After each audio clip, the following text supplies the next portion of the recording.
Joining us now is Sarah House, Wells Fargo senior economist. What are you concerned about, Sarah? Well, I think we're still concerned about just the ongoing squeeze we're going to be seeing on consumers and businesses as we head throughout this year. And the Fed is nowhere near looking at a point where they're actually going to start cutting rates. So I think even as you're seeing improvement on inflation, that also means that you're going to be seeing passive tightening. And we think that's still going to put consumers and businesses in a pretty tough position. And maybe prospects for a soft landing have improved, but we still think it's going to be a very sluggish pace of growth going forward.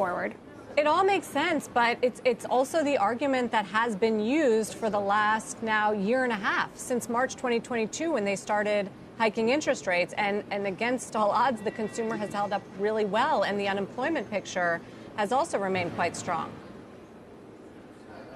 Right, but I think we are starting to see some more cracks on both fronts. So if you look at the labor market, for example, we have seen hiring downshift. So, over the first half of this year, we saw 280,000 jobs added per month.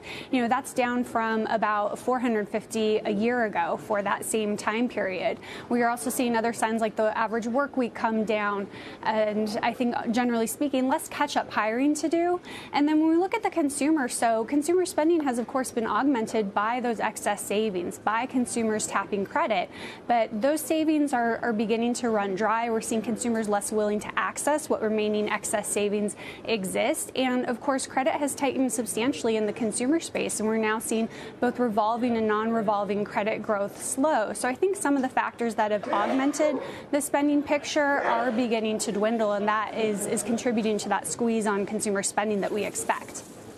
So what kind of growth numbers then do you expect to see into the end of the year and next? And are you below consensus because of that view? Yeah, so I think right now, consensus has still been pretty downbeat, if anything, looking for a recession perhaps earlier than we are. So we think that the economy can continue to expand through the second half of this year, but it's going to be at a pretty tepid pace. So, probably GDP growth under 1%. And we're looking for what's likely to be a mild downturn at the start of next year. As you do see some pullback in consumer spending, particularly in that durable goods space. And we do likely see that unemployment rate begin to rise and contributing to consumers getting more cautious on that spending front.